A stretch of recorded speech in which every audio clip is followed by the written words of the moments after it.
জ্যামিতির এই দ্বিতীয় ভিডিওতে আমরা জানব কোণ এবং কোণের যে কয়েকটি ভাগ আছে সেই ভাগ সম্বন্ধে এবং কাকে বলে তার বৈশিষ্ট্য সম্বন্ধে। সঙ্গে থাকুন, নতুন চ্যানেল সাবস্ক্রাইব করে উৎসাহিত করুন। শুরু করা যাক। কোণ কোণ কাকে বলা হয়ে থাকে? এই কোণের সময় খেয়াল রাখতে হবে, যখন আমরা বলেছিলাম যে দুটি সরলরেখা পরস্পর যে স্থানে এসে মিলিত হয় সেই স্থানটিকে বলা হয়ে থাকে বিন্দু, অর্থাৎ দুটি সরলরেখার ছেদ স্থানটিকে বলা হয় বিন্দু। এবং এই যে ছেদ স্থানের সঙ্গে সঙ্গে দুটি সরলরেখা যে জ্যামিতিক চিত্র অঙ্কন করলো বা যে একটি আবদ্ধ অবস্থায়, পুরোপুরি আবদ্ধ হয় না, এক কোণ খোলা থাকে, সেই যে চিত্রটি অঙ্কন করলো সেই চিত্রটিকে সাধারণত কোণ বলা হয়ে থাকে। ছবিতে অবশ্যই দেখতে পাচ্ছ। এবার উত্তরে কি লেখা যায়? উত্তরে লেখা যায় দুটি সরলরেখা একটি নির্দিষ্ট বিন্দুতে মিলিত হয়ে যে জ্যামিতিক চিত্র অঙ্কন করে থাকে তাকে বলা হয়ে থাকে কোণ। অর্থাৎ এ বি সরলরেখার উপর এই যে সিডি সরলরেখাটিকে টানা হলো এবং এই দুটি সরলরেখা যে স্থানে ও বিন্দুতে বা ও স্থানে মিলিত হয়েছে তার ফলে সি ও বি যে চিত্রটি অঙ্কন হলো সেই চিত্রটিকে বলা হয়ে থাকবে কোণ। এবং কোণের চিহ্ন এইরকম গোল বা অর্ধচন্দ্রাকারে সাধারণত লেখা হয়ে থাকে। পুরোপুরিভাবে এই যে কোণগুলো, এই কোণগুলোর একটি নির্দিষ্ট মাপ আছে এবং সেই নির্দিষ্ট মাপের উপর ভিত্তি করে কোণকে সাধারণত অনেকগুলো ভাগে ভাগ করা যায়। তার মধ্যে আমরা তিনটি মূল ভাগকে জানব। এই তিনটি মূল ভাগ হচ্ছে, প্রথমটি সমকোণ কাকে বলে, সূক্ষ্মকোণ কাকে বলে এবং স্থূলকোণ কাকে বলে। অর্থাৎ কোণকে তিন ভাগে ভাগ করা যায়, সমকোণ, স্থূলকোণ ও সূক্ষ্মকোণ। তার মধ্যে আমরা সমকোণ কাকে বলে প্রথমে জানব। সমকোণ বলতে লেখা যায় যে কোণের মান 90 ডিগ্রি হয়ে থাকে তাকে বলা হয়ে থাকে সমকোণ। একদম সহজ সরল ভাষায় এই একটি উত্তর। আরও একটা লেখা যায়, তবে একটু জটিল, সেটি হচ্ছে যে জ্যামিতিক চিত্রে একটি সরলরেখার উপর লম্ব এঁকে সরলরেখাটিকে সমান দুইটি ভাগে বিভক্ত করা যায় এবং দুইটি সম মাপের কোণ অঙ্কন করা হয়ে থাকে, তখন সেই কোণগুলোকে বলা হয়ে থাকবে সমকোণ। এক্ষেত্রে দুটি কোণ সৃষ্টি হচ্ছে দু প্রান্তে। ঠিক আছে, একটি সরলরেখা মানে পুরো সোজা দাগ এবং এই একটি সরলরেখার মান হয়ে থাকে 180 ডিগ্রি। এই 180 ডিগ্রিকে যখন ভাগ করব তখন হবে 90 ডিগ্রি এবং অর্থাৎ এল আকৃতির একটি অংশ সৃষ্টি হবে, তখন তাকে বলা হবে সমকোণ। তবে এত জটিলের দিকে না যাওয়াই ভালো। উত্তরে আরও সহজভাবে লেখা যায়, জ্যামিতিক চিত্রে যে কোণের মান 90 ডিগ্রি হয়ে থাকে বা এক সমকোণ হয়ে থাকে তাকেই বলা হয়ে থাকে সমকোণ। সাধারণত বৃত্তের মধ্যে 4টি সমকোণ লক্ষ্য করা যায় এবং সরলরেখার মধ্যে 2টি সমকোণ লক্ষ্য করা যায়। এই সমকোণের পরে চলে আসবে স্থূলকোণ। স্থূলকোণ কাকে বলা হয়ে থাকে? স্থূল কথার অর্থ হচ্ছে মোটা। ঠিক আছে, মোটা কোণ। অর্থাৎ উত্তরে লেখা যায় যে কোণের মান 90 ডিগ্রির থেকে বেশি হয়ে থাকে এবং 180 ডিগ্রির থেকে কম হয়ে থাকে সেই ধরনের কোণকে বলা হয়ে থাকে জ্যামিতিক ভাষায় স্থূলকোণ। অর্থাৎ 90 ডিগ্রির থেকে বেশি বলে এই কোণগুলোকে স্থূলকোণ বা মোটা কোণ বলা হয়, তবে সংজ্ঞা হিসেবে স্থূলকোণটাই আসে।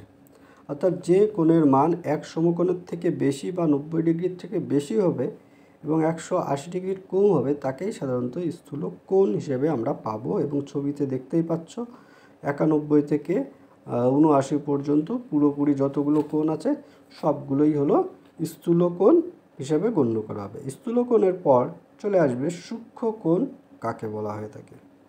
সূক্ষ্মকোণ বলতে সাধারণত বোঝাবে জ্যামিতিক চিত্রে যে কোণের মান 0 ডিগ্রি থেকে বেশি এবং 90 ডিগ্রির থেকে কম অথবা এক সমকোণের থেকে কম হয়ে থাকে সেই ধরনের জ্যামিতিক কোণগুলোকে বলা হয়ে থাকে সূক্ষ্মকোণ। অর্থাৎ 0 ডিগ্রির থেকে বেশি 1 ডিগ্রি এবং 90 ডিগ্রির থেকে কম 89 ডিগ্রির মধ্যে যতগুলো কোণ আছে সমস্ত কোণকেই বলা হবে সূক্ষ্মকোণ। সূক্ষ্ম মানে এক্ষেত্রে ছোট। এক্ষেত্রে দেখো একটা ABCD একটি 60 ডিগ্রি কোণ আমরা আন্দাজে আঁকছি 60 ডিগ্রি কোণ, তাই এই কোণটি হলো একটি সূক্ষ্ম কোণ।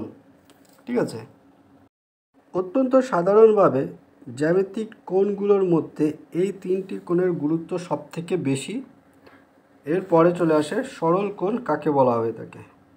সরল কোণ বলতে বোঝায় দুটি সরলরেখা পরস্পরের বিপরীত দিকে গেলে বা বিপরীত দিকে অবস্থান করলে যে সোজা রেখা অংশের সৃষ্টি হয়ে থাকে তাকে সরল কোণ বলা হয়।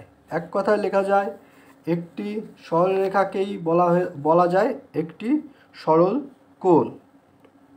তবে এই যে চাঁদের মতো এই চিত্রটি লিখতে হবে এবং এ বি এবং মাঝখানের যে বিন্দুটা দেবে সেই বিন্দুতে ও স্থানটি লিখতে হবে, তাহলেই উত্তরটি সম্পূর্ণ হবে। এরপরেই চলে আসে বিপ্রতীপ কোণ কাকে বলা হয়।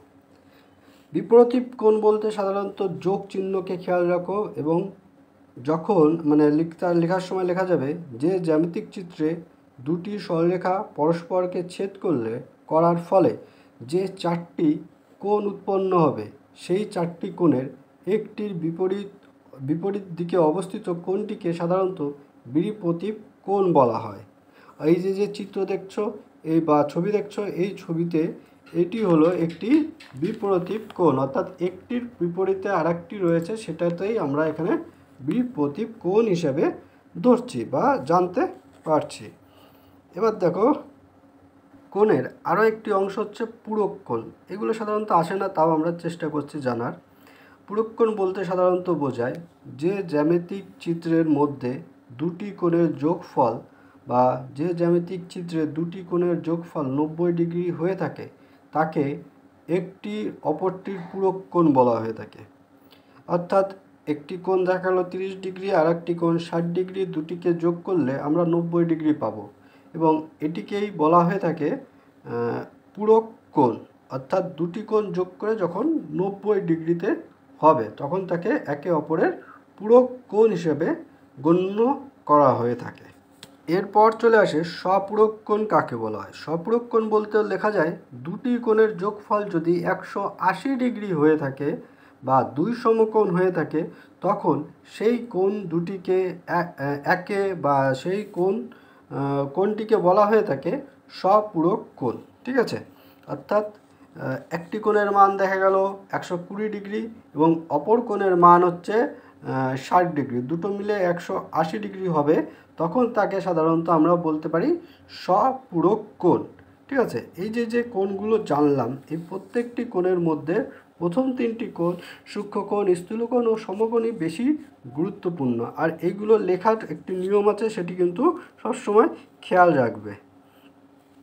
তারপরেই চলে আসে আজকের ভিডিওটি একটু বেশি বড় হয়ে যাচ্ছে। এরপরে আমরা সাধারণত অন্য অংশগুলো জ্যামিতির আয়তক্ষেত্র কাকে বলে, রম্বস কাকে বলে, ত্রিভুজ কাকে বলে এবং ত্রিভুজের ভাগগুলো সম্বন্ধে জানব। নতুন চ্যানেলে সবাইকে সাবস্ক্রাইব করে সঙ্গে থাকার অনুরোধ করা হচ্ছে। একটু ভিডিওটা বড়